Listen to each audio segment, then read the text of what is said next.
बिस्मिल्लाहिर्रहमानिर्रहीम। तो कैसे हैं आप सब? उम्मीद करता हूँ कि आप सब खैरियत से होंगे और ठीक ठाक होंगे। तो आज हम पढ़ने जा रहे हैं sexually transmitted disease. This is the last topic of chapter number 5 reproduction in animals. तो सेक्सुअली ट्रांसमिटेड डिजीज़ कौन सी हैं?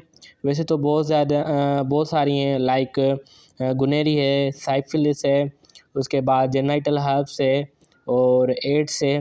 तो ज़्यादा ज़िक्र आपके जो बुक में किया गया है वो एड्स का किया गया है, तो वो हम पढ़ेंगे। आपके बुक ये कह रहा है कि the diseases or infections which are passed from one person to another person through genital organs and genital fluids during sexual contacts called sexually transmitted disease। अगर हम वो डिज़ीज़ या इन्फेक्शन जो कि एक पर्सन से दूसरे पर्सन तक पहुंचते हैं, ट्रांसफ़र होते हैं through the genital organs. Genital organs जो हैं उनसे, या जेनिटल फ्लूइड है उनके ज़रिए, तो उसको हम कहते हैं ड्यूरिंग द सेक्सुअल कांटेक्ट। जब कोई सेक्सुअल कांटेक्ट में आता है तो जेनिटल आर्गन से या जेनिटल फ्लूइड से जो डिजीज़ ट्रांसफ़र होंगी दूसरे बंदे में, तो उसको हम कहेंगे, इन डिजीज़ को कहेंगे हम सेक्सुअली ट्रांसमिटेड डिजीज़, जो कि ड्यूरिंग सेक्सुअल कांटेक्ट हो थ्रू दी जेनिटल आर्गन्स और genital fluids. Sometimes they can spread through intimate physical contact as well like herbs spread by skin to skin contact। अगर हम बात करें तो ये ऐसे भी फिज़िकल कांटेक्ट से भी स्प्रेड हो रही थी। जैसे हर्ब्स है, वो कैसे स्प्रेड हुई? स्किन टू स्किन कांटेक्ट जब हुआ तो उसके ज़रिए स्प्रेड हुई। Some of the sexually transmitted disease और गुनेरी, जो कि मैंने आपको बताया पहले इंट्रोडक्शन में। उसके बाद एड्स, उसके बाद साइफिलिस और उसके बाद जेनिटल हर्प्स ईटीसी। बहुत सारी डिजीज़ हैं, लेकिन आपके जो बुक्स में वही हम सिर्फ पढ़ेंगे। Sexually transmitted disease infections have been known since ancient time.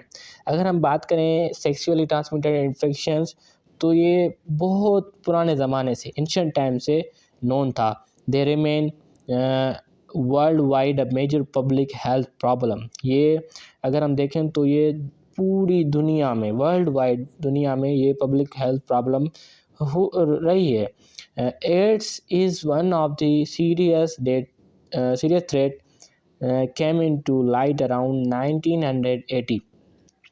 अगर हम एड को ज़्यादा डिफ़ाइन करें, आपके बुक में भी ये ज़्यादा डिफ़ाइन की हुई है, तो एड एक सीरियस थ्रेट है, मतलब कि परेशानी कुन डिज़ीज़ है, जो कि जिनको जो ज़ाहिर हुई, ऐसा कहें कि 1980 में।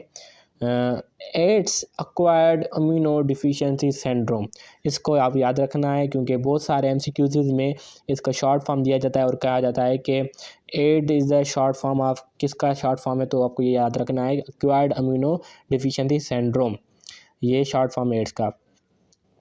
Is caused by virus known as HIV। ये किस चीज़ से काज होती है? आपको मैंने कहा था कि काजेज़ आपको याद रखने, तो काज इसका क्या है? वायरस है, और उसको HIV वायरस कहा जाता है।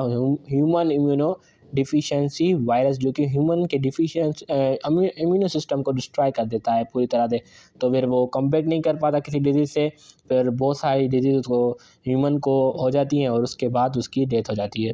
The HIV is transmitted through a contaminated surgical instruments, transfusion of infected blood. अगर हम HIV को देखें तो सर्जिकल इंस्ट्रूमेंट्स का जो यूज़ है, लाइक एक सिरिंज है, वो यूज़ हुई है, फिर दूसरी बार वो यूज़ कर रहे हैं, इसकी वजह से भी होती है। और उसके अलावा किसी इन्फेक्टेड पर्सन का ब्लड ट्रांसफ्यूजन किया, किसी और बंदे ने हाथ लिया, तो उससे भी हो सकती है। सेक्सुअल कॉन्टेक्ट्स में जब मतलब सेक्सुअल कॉन्टेक्ट के ज़रिए भी ट्रांसमिटेड होती है।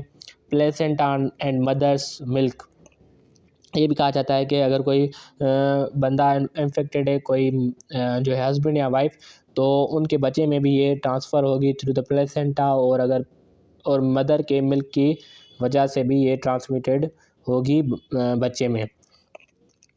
तो ये मैंने पूरा आपको कंप्लीट व्यू दिया कि पहले आपको मैंने बताया कि सेक्सुअली ट्रांसमिटेड डिजीज़ क्या होती हैं, जो कि पर्सन टू पर्सन होती हैं, एक पर्सन से दूसरे पर्सन में।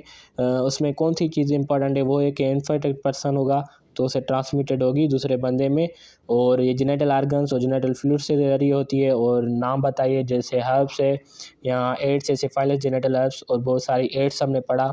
तो यहाँ पर एक और जो है स्लाइड दी गई है, role of national AIDS control program and different NGOs in educating about AIDS. अब देखें, कोई भी डिजीज़ होती है उसका कोई एक ट्रीटमेंट भी होता है, तो ट्रीटमेंट होता है और दूसरी होती है पब्लिक अवेयरनेस। कोई प्रोग्राम आप शुरू करें, लोगों को अवेयर करें, भाई ये डिजीज़ है, इससे आपको बचना चाहिए, और ये चीज़ें उनको बताई जाती हैं कि भाई ये ना करें, और अगर आप किसी को हो गई है तो बराए करम आप इन चीज़ों से दूर रहें, ताकि आपके मतलब कि कोई हस्बैंड वाइफ है तो उनके बच्चे में ना ट्रांसफ्यूजन हो।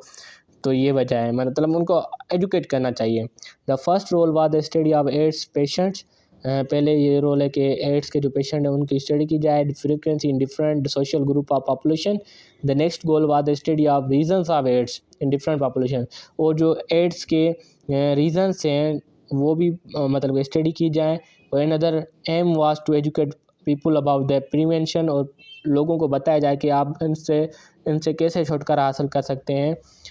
The next role is the proper diagnosis of HIV in different private and government sector hospitals, और प्रॉपर डायग्नोस किया जाए HIV डिफरेंट जो प्राइवेट हैं या गवर्नमेंट सेक्टर हॉस्पिटल्स हैं, तो उनमें डायग्नोस किया जाए, तभी हम इसकी अवेयरनेस को फैला सकते हैं। होप कि आपको लेक्चर पसंद आया। अगर पसंद आया तो वीडियो को लाइक कीजिए, चैनल को सब्सक्राइब नहीं किया तो चैनल को सब्सक्राइब। मिलेंगे ऐसे नए लेक्चर में, तब तक अपना ख्याल रखिए।